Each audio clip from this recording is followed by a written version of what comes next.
Tanya Kaloy, madalas gusto natin. Iba naman ang matitikman na pagkain mula sa nakasanayan, di ba? Lalo na ito, katatapos ng holiday, dami natin tira, di ba?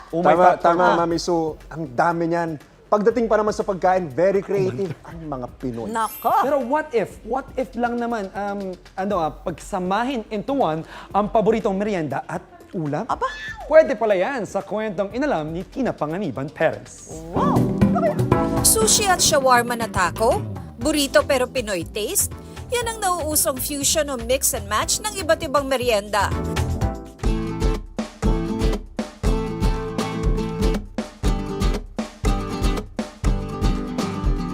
Sa Makati, ang tuna at salmon na madalas na nasa sushi at sashimi, ginawang palaman sa taco ni Chef Ina Bilbao. It's like Mexican and Japanese and Hawaiian combined in one type of food, which is poke tacos. So it's nori, it's seaweed, and then I fry it, I make it as a tempura, and then I double bake it. And then inside are different varieties of seafood, like salmon, tuna, kani.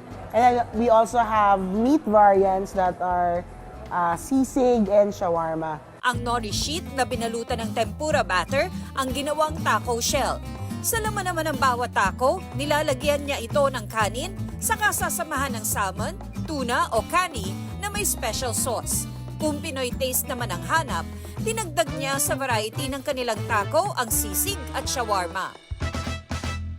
It's something new to Filipino. So, nung nilabas namin siya, ang dami nagsabi na, oy, bago to. Katulong ang co-owner na si Kitchi, sa online nila unang pinakilala ang kanilang produkto. We started with our family and friends talaga because sila naman yung unang maniniwala talaga eh. After the pandemic, that's when we started our physical stores. We had several pop-ups in different locations. And our physical stores, so we have 3 now. Bite-sized taco ang naisipan nilang ihain. Sa mga flavor naman, pwedeng mamili kung seafood o meat. They are really, really good. First time here, different from any tacos I've ever had. Sa Maynila naman, ang kinagis ng ulam na adobo, kare-kare at sisig, ginawang palaman sa Mexican food na burrito ni Justin. Dalawa po sa partner namin ay chef at medyo experimental po sila kung paano sila magluto. And I think naging edge din namin yun para maiba sa ibang restaurants here in the Philippines. Introducing Filipino flavors would make it more easier for Filipinos to appreciate Mexican food. Inuna namin yung kare-kare kasi we felt na kakaiba siya. And then, sabi namin, hindi dapat kami titigil sa kare-kare. We should experiment more. And after a few months, dinagdag namin yung adobo and sisig. We targeted students or young professionals. And then, we marketed it as Mexican food for the Filipino palate. Simple lang daw gawin ang Mexican burrito. Una munang lalagyan ng kanin ang soft tortilla wrap. Saka naman ito lalagyan ng karne, kare-kare sauce at ng steamed pechay at beans.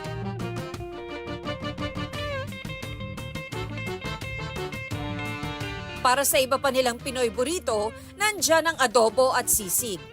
Maliban sa burrito, sumubok na rin sila maghain ng sisig taco pizza at sisig quesadilla.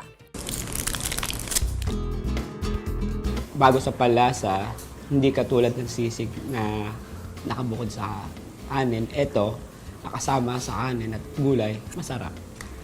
Huwag mahiyang umalis sa nakasanayan dahil madalas, pagdating sa pagkain, ang pagiging kakaiba ang susi para maging mabenta. Ako si Tina Panganiban Perez at yan ang kwentong dapat alam mo.